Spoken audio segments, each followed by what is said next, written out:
বুদ্ধদেব বাবু ভট্টাচার্যের সেই দিনের কথা যদি আলিমুদ্দিন মেনে নিত, তাহলে আজকে পশ্চিমবঙ্গে র্যাডিক্যালাইজেশন যে পর্যায়ে গেছে এবং পশ্চিমবঙ্গের কারণে ভারতের আভ্যন্তরীণ নিরাপত্তা যেভাবে কম্প্রোমাইজড হয়ে গেছে সেটা হতো না। কোনো জায়গায় দেখান আমরা এখনই ব্যবস্থা নিচ্ছি দলের তরফ থেকে, নাহলে পুলিশকে দিয়ে ধরিয়ে দেওয়া হবে। বন্দে মাতরমের 150 বছর, আশা করি এই বিষয়টা যারা উদ্যোক্তা তারা মাথায় রাখবেন।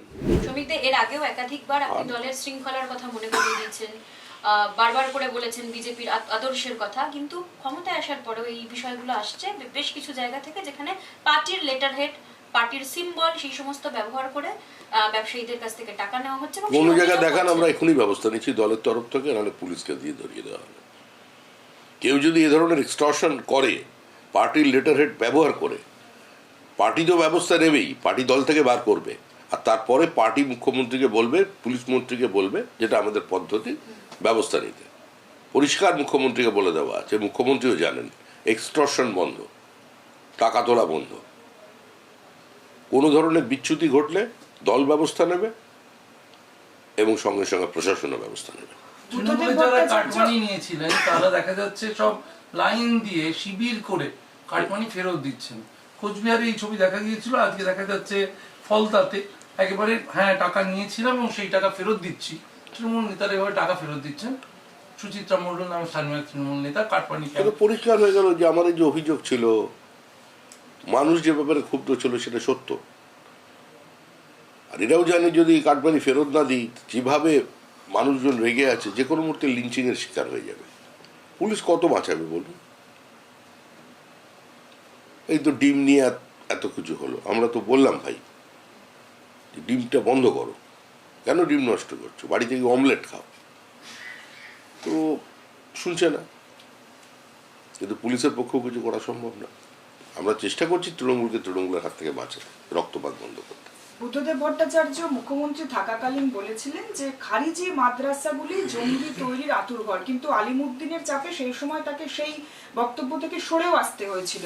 আপনার কি মনে হয় বুদ্ধদেব বাবু ভট্টাচার্যের সেই দিনের কথা যদি আলিমুদ্দিন মেনে নিত, তাহলে আজকে পশ্চিমবঙ্গে র্যাডিক্যালাইজেশন যে পর্যায়ে গেছে এবং পশ্চিমবঙ্গের কারণে ভারতের আভ্যন্তরীণ নিরাপত্তা যেভাবে কম্প্রোমাইজড হয়ে গেছে সেটা হতো না। বুদ্ধদেব বাবুর সেদিনের সেই বক্তব্য সঠিক ছিল। দল সেই বক্তব্যকে গ্রহণ না করে কার্যত বিশ্বাসঘাতকতা করেছে রাজ্যবাসীর সঙ্গে এবং দেশের সঙ্গে। সমিতা, দুদিনের ওরিয়েন্টেশন প্রোগ্রাম আপনাদের হয়েছিল, সেই ওরিয়েন্টেশন প্রোগ্রামে স্পিকার ওম বিড়লা বা বাকিরা সোমনাথ চট্টোপাধ্যায়ের নাম একাধিকবার এনেছেন যে তিনি স্পিকার হিসেবে লোকসভায় কি কাজ করেছিলেন, কিন্তু তার নিজের দল স্পিকার হিসেবে তার যে ভূমিকা সেটার অ্যাসেসমেন্ট সঠিকভাবে না করে তাকে শাস্তির মুখে পড়তে হয়েছিল। সোমনাথ চট্টোপাধ্যায়ের মতো একজন ভেটারান পলিটিশিয়ানের জন্য এটা কি এক্সপেক্টেড ছিল? আজকের দিনে দাঁড়িয়ে আপনি দেখেছেন সোমনাথ চট্টোপাধ্যায়, এটা রাষ্ট্রবিজ্ঞানীরা যারা আছেন, যারা বইপত্র লেখেন, এরকম দ্রুত বিজেপির সম্পর্কে বই লিখে ফেলছেন, তারাই নিয়ে চিন্তা ভাবনা করবেন, তারা লিখবেন। এ নিয়ে আমি কি বলতে পারি বলুন? আমাদের রাজনৈতিক অবস্থানের বিপরীত মেরুতে থাকলেও যে কোনো রাজনৈতিক ব্যক্তিত্ব এবং বয়োজ্যেষ্ঠ মানুষের প্রতি সম্মান বা শ্রদ্ধা জানানো, এটাই আমাদের সংস্কৃতি। তৃণমূলের এই যে নিয়মিত বৈঠক চলছে, তাতে ঋতব্রত শিবিরে পুরনো তৃণমূল নেতারা জ্যোৎস্না মান্ডি, শান্তনু সেন তারাই হাজির হচ্ছেন। হঠাৎ বিরোধী দলের বিদ্রোহীদের এই পরিমাণ বৃদ্ধি, এটা কেন? শাসক দলে আসতে না পারার কারণে? দেখুন, আমি আবার বলছি, এ নিয়ে আমাদের কোনো আগ্রহ নেই। কে কিভাবে রান্না করবেন, কে কোনটা বর্জন করবেন, কে কার গলায় মালা পরাবেন, কে কার সঙ্গে বিচ্ছেদ করবেন, এটা সম্পূর্ণই তাদের ব্যাপার, তাদের ব্যক্তিগত ব্যাপার। আমাদের কিসের মাথা ব্যথা আছে? আমাদের মানুষ এত বড় জনসমর্থন দিয়েছে, মানুষের প্রত্যাশা অনেক বেশি।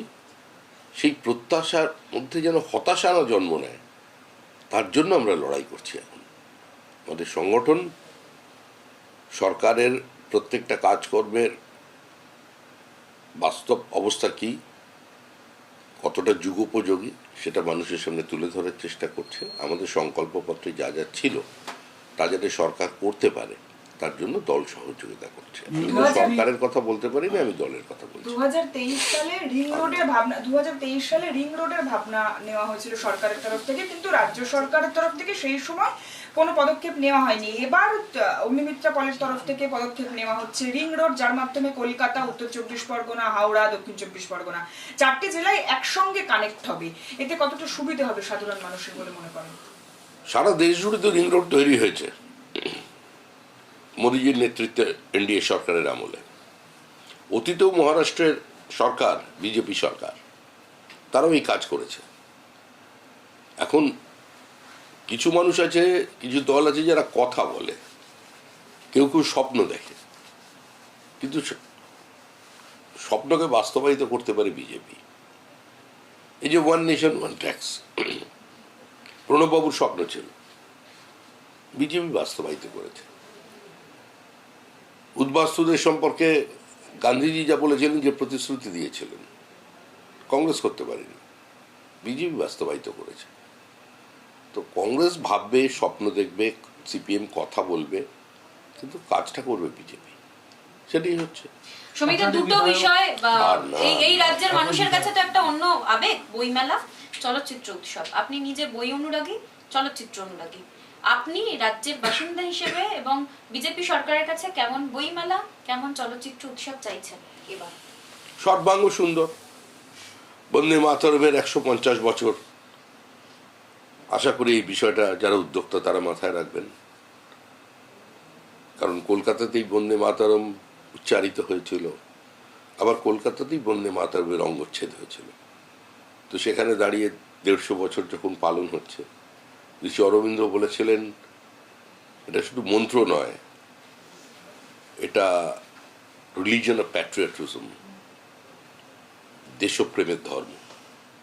সেটা তারা মনে রাখবেন, সেদিকে করবেন, যাতে সবাই সুযোগ পায়, বিভাজন যাতে না হয়, ওরা আমরা যাতে না থাকে, সেটা মাথায় রেখেই কাজ করলে ভালো। ফিল্ম ফেস্টিভ্যাল সর্বত্র আমার বক্তব্য আছে। আমি মানে কোনো বিচ্ছিন্ন ব্যক্তি নয়, আমি মানে বিজেপি যেটা চাইছে সেটা। বাঁকুড়ায় একটি সরকারি অনুষ্ঠান ছিল, জেলা শাসকের দপ্তর সংলগ্ন স্থানীয় বিধায়ক, বিজেপি বিধায়ক নীলাদ্রি শেখর দানাকে আমন্ত্রণ জানানো হয়েছিল।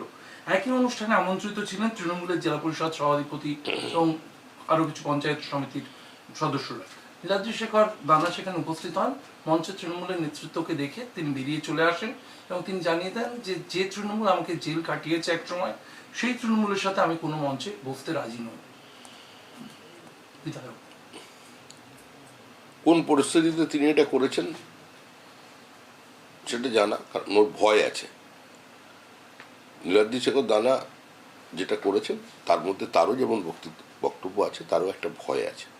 কারণ নীলাদ্রি জানে যদি তৃণমূলের সঙ্গে মঞ্চ শেয়ার করে তাহলে যে কোনো সময় মাথায় ডিম পড়তে পারে।